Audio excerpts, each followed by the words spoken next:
Welcome to All Things Fantasy Football. I'm Richard Keck, and this is the first podcast for the DRF Dynasty Football League. And this is going to be a 2-round mock draft for the 2021 rookie draft.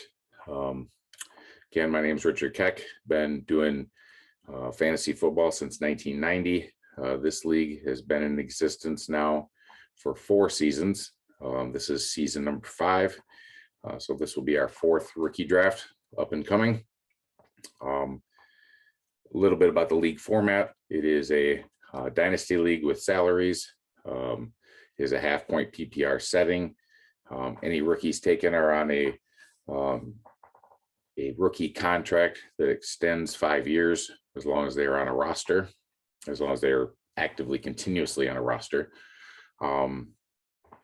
Topic of this video, again, like I said, is the 2-round mock draft for this year's rookie dynasties. For this first one, I'm going to do it solo. In future episodes, I'd like to get other league mates involved, get other people up and rolling on this. This being just my second podcast, the other one I did for another league. Want to get these rolling solo and get used to doing them. So we're going to start right in. The draft order has been altered continuously as people trade draft picks. I've went through each team and went through and addressed needs and tried to fill in needs with this year's draft picks. One other thing, this is a 1 quarterback league, and it is not tight end premium. So there's no super flex, no tight end premium. So other podcasts you watch, quarterbacks, tight ends may go a little higher depending on the format. These ones will probably go a little bit lower.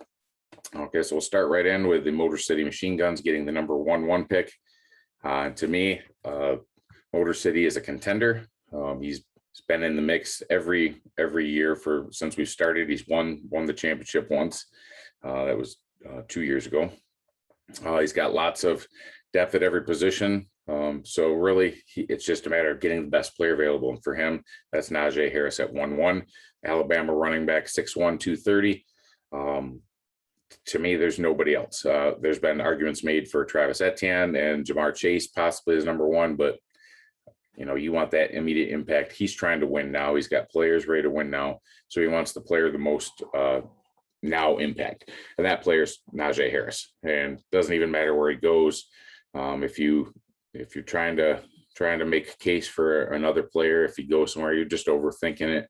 I did the same thing in a league last year. I took Clyde Edwards-Helaire over Jonathan Taylor, and that's basically just overthinking it. And you think long, you think wrong. So it's Najee Harris, number 1 at 1-1. Show me your TDs is up at number 2. Again, it was a team that made the playoffs last year, did well, traded their way up to the number 2 pick. And if you're going to go with 1-1 Najee Harris, Travis Etienne is definitely the number 2. Running backs, the TD's team has Carson, has Melvin Gordon, has Todd Gurley. That doesn't exactly overwhelm me with confidence. So Travis Etienne is an easy number 2 choice for them. He is 5'10", 215 out of Clemson, and he's a do-it-all type running back. Again, I don't think landing spot matters. I think he's the 2 to the Najee Harris 1. They're both in that upper tier of running backs, along with the number 3 pick, which will be coming up here in a second. The 3 running backs are pretty much tier 1 guys, and they're probably going to go 1, 2, 3. Up third is the Motorboaters, and Motorboaters have had just the luck you wouldn't believe at running backs getting injured or just not playing. He's got talent on his team. He's got Saquon Barkley and J.K. Dobbins, and along with Ridley and Allen Robinson, he's got the players there. Just they can't all stay on the field together. Adding one piece at a time every year, he'll eventually get there. But hopefully they can all play together cohesively for a couple of seasons.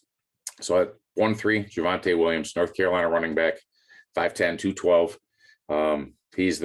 He is also, you can't really make a case for him being number 1, but you can definitely put him in the top 3 running backs in the tier 1. He's going to get it done.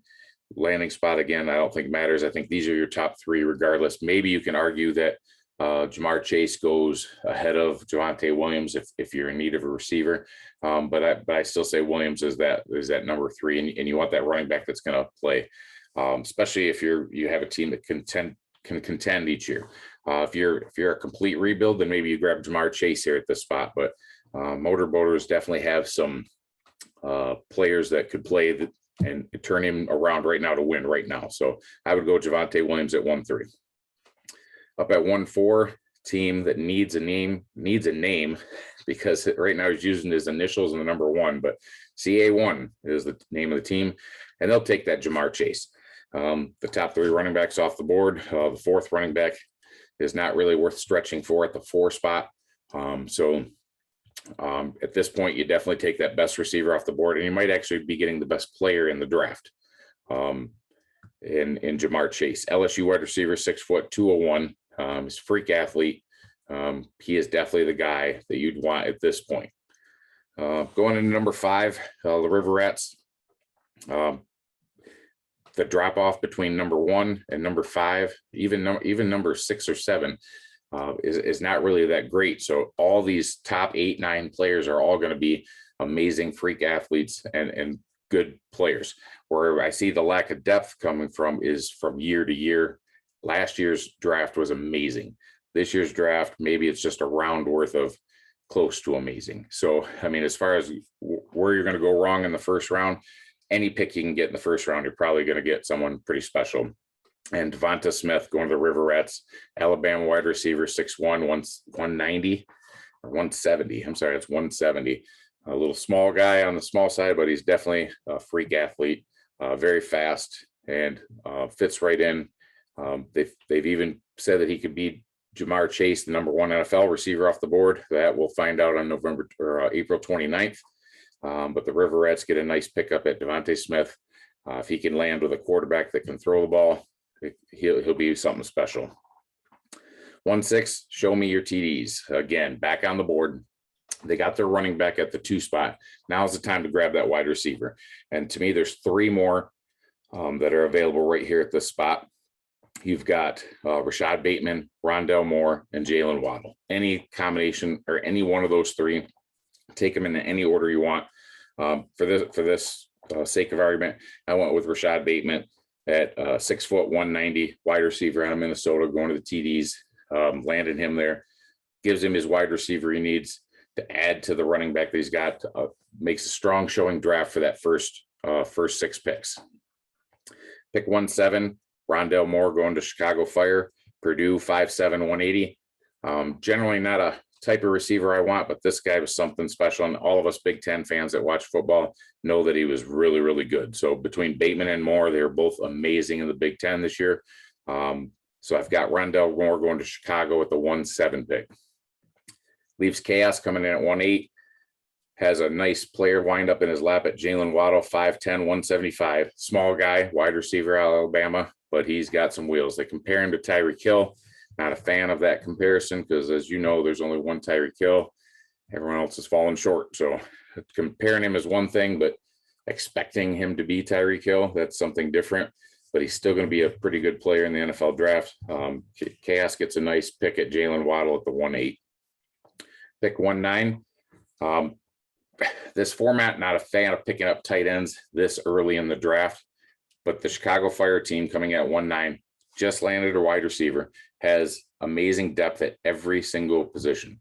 There is no need to stockpile anymore. The only need to stockpile more is to keep other people from getting them.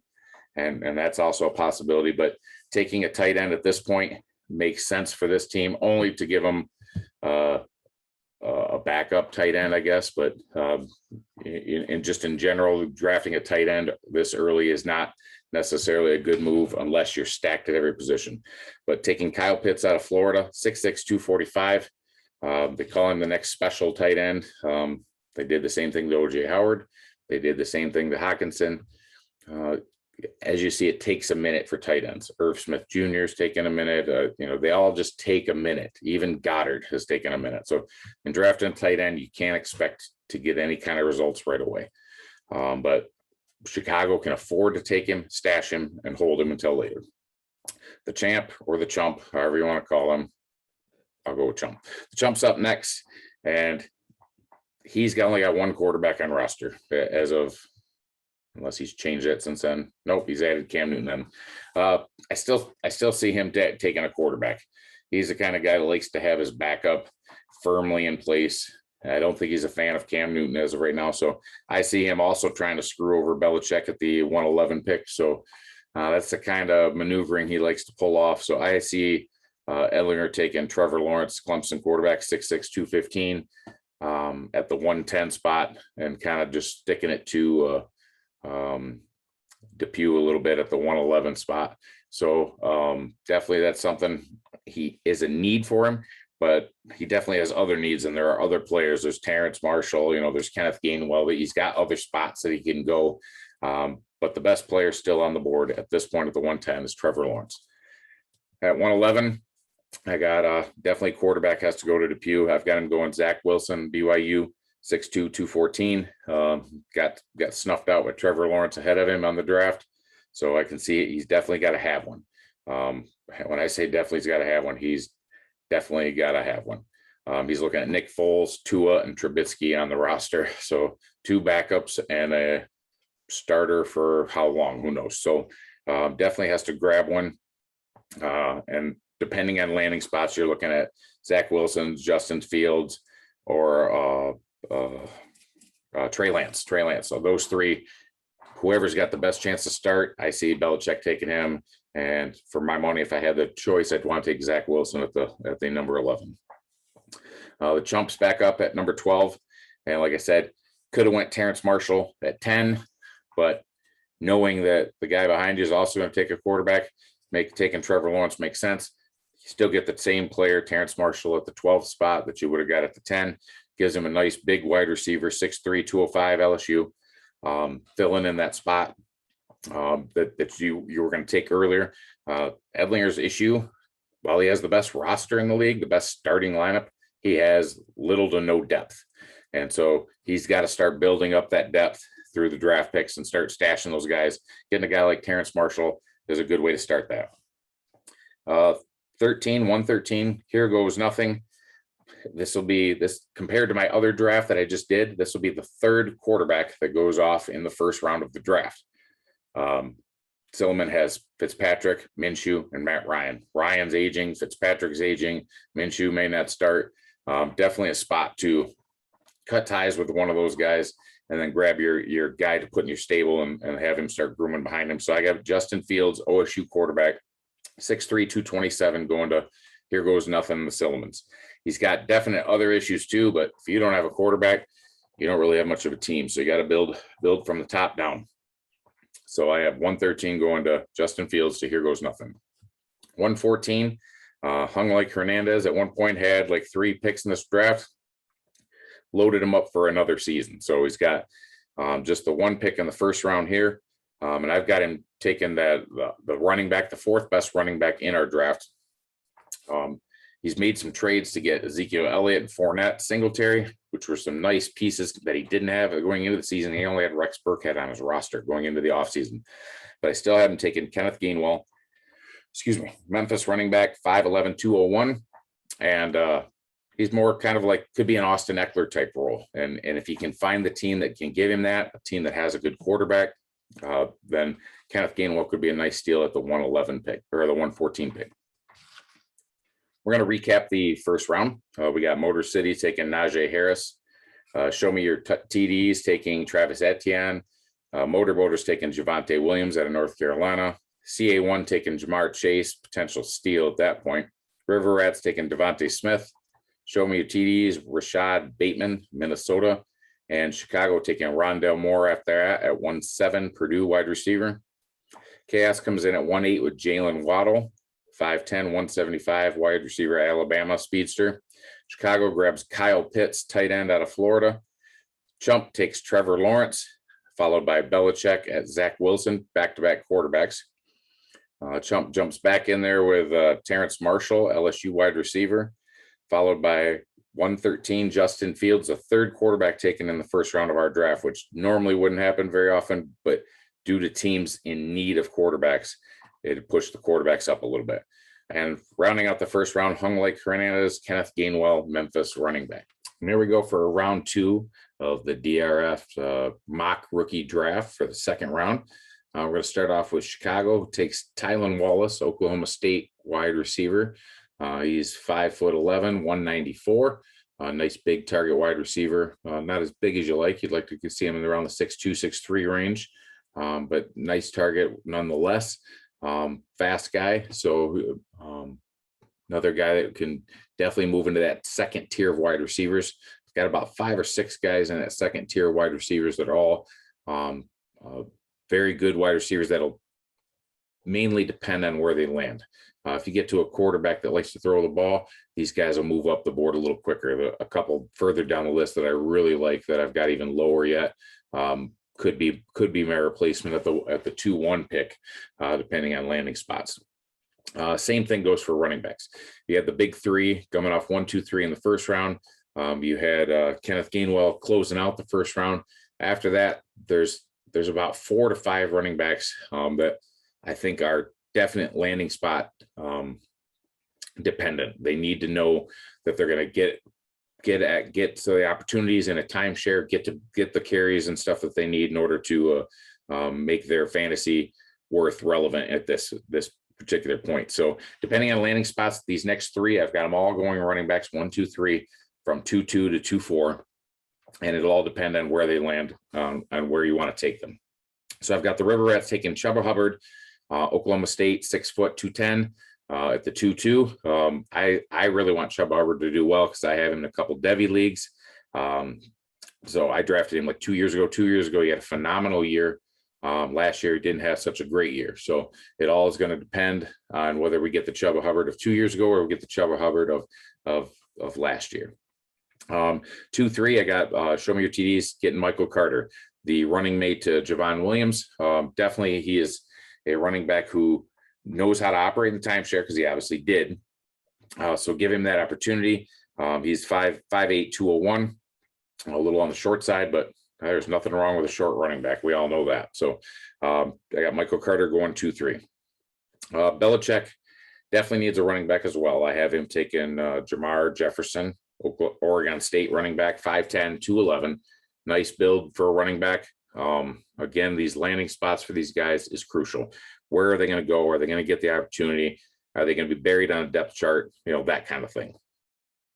So my favorite player of the second round is coming in at 2-5, coming to the River Rats, Elijah Moore.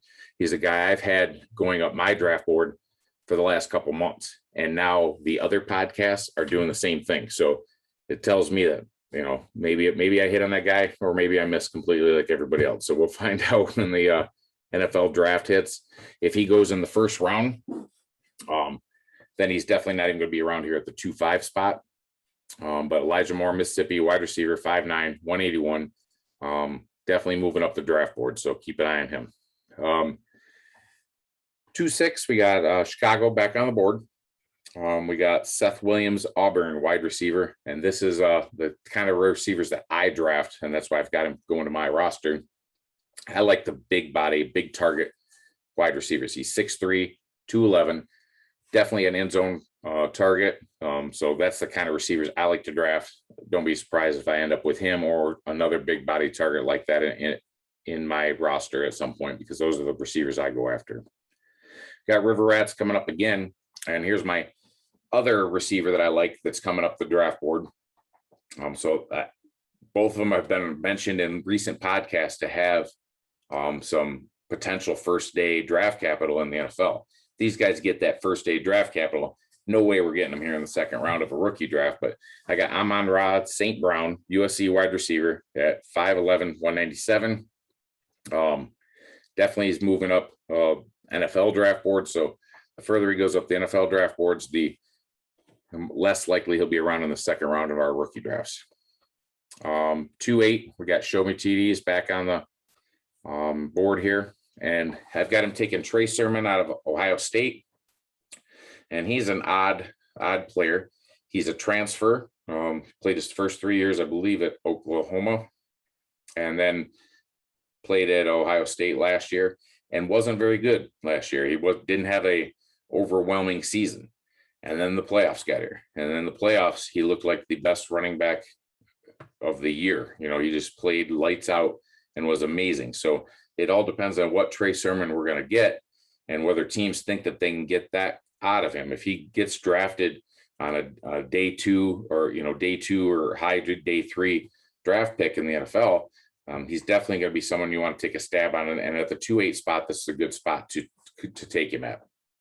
2-9, we got Hung Like Hernandez back on the board, and I've got them taking Kadarius Toney, Florida wide receiver. Hung Like Hernandez just needs to fill the roster with quality players. He's made some great trades this year and just now needs to fill that depth. That's what a lot of teams in this league need to do, is just fill some depth. And Kadarius Toney definitely is a guy that can do that for you. So 210, show me your TDs for the 3rd time this draft. He's got a couple nice picks. He had a running back and then a couple running backs that show me, Michael Carter and then Trey Sermon at picks 3 and 8. So now I've got him taking a wide receiver at this point in the draft. Dynasty Brown, UNC wide receiver, 6'1", 189. Another one of those lower end tier 2 wide receivers that you can be getting at this point. 211, CA1, back in the draft after getting Jamar Chase in the 1st round.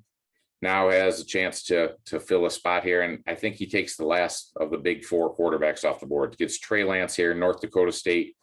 While CA1 doesn't necessarily need a quarterback, I think the guys after him maybe don't have the potential. If he decides to keep him, great. If he doesn't, you could grab him, you can move him, you could trade him. You could do a lot of things once you've got a guy and then he turns out to be a hit in the NFL. So sometimes just taking the best player available is the best thing to do. The 212 Motor Boaters back on. Grab that running back in the first round with Javonte Williams. Time to take a wide receiver and a good guy here that's still in my tier 2. We got Tamorrion Terry, and I say his name wrong every time, but Tamorrion Terry. Okay, FSU wide receiver, 6'2", 207, big body wide receiver, and he's the last of my tier 2 wide receiver group. So he's the last one in that group. Can still get that same tier 2 in the 2nd round. Then now you're dropping into tier 3, which doesn't necessarily mean anything. James Robinson was like our 4th round pick. So you definitely can get a guy beyond this, but Tamorrion Terry is my last of my tier 2. Motor Boaters needed a wide receiver. Last 2 picks of the draft, the 113 and 114th. I threw a couple running backs in there, a couple of the last, probably the beginning of the 3rd group of running back tier. I've got Randre Stevenson, Oklahoma running back, 6 foot, 230, going to Hung Like Hernandez, bowling ball, just a round bowling ball. Get in the ball, straightforward, hit it, and 230 pounds. You got to be able to move the pile. Get him a timeshare spot somewhere where he can run with a fast, running back to do the thunder lightning deal. Give him the ball. CA1 closing out the draft. Kailan Hill, Mississippi State running back. Didn't have him here until about 10, 15 minutes ago. Was watching some more tape on the guy, and there's no way he's not going to be in the NFL. He's going to be on a team somewhere. Whether or not he explodes into NFL full fantasy potential is unknown, but I just wanted to throw him in that 2nd round just in case he does hit. That way I can throw a little I told you so at the end of the 2nd round. So to round out the 2nd round, we'll recap it. We got Chicago taking Tylen Wallace, Oklahoma State wide receiver. Chuba Hubbard, first 3 picks to the River Rats, Oklahoma State running back. Show me your TDs. Michael Carter, UNC running back. Belichick adds Jamar Jefferson, Oregon State running back. And River Rats hits the 2nd one. My favorite player in the 2nd round, Elijah Moore, Mississippi wide receiver. Chicago gets Seth Williams, Auburn wide receiver. River Rats get Amon-Ra St. Brown, USC wide receiver.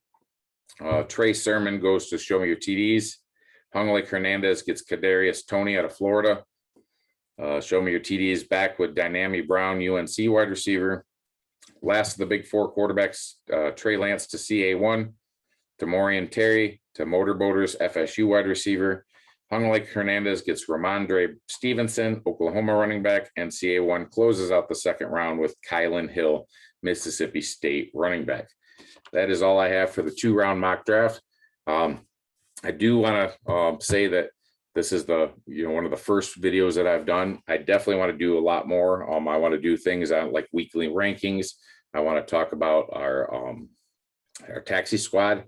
We are doing taxi squad this year, and for any questions or whatever, I want to do a nice video on the taxi squad, and things like maybe bi-weekly do show on trades, take the trades that we've done, maybe even for all 3 leagues combined, and just talk about various trades that happened over, and we'll see depending on how many trades happen. And do many more breakdown videos along with the weekly rankings and stuff like that. Definitely want to get other people involved and do co-hosting the show, but wanted to get the flow going and try to get used to doing these things. So I wanted to try it solo to start with. So thanks for taking the time to listen. It's going up on a YouTube channel. So like, share, and follow, and I will talk to you guys later. Have a great day.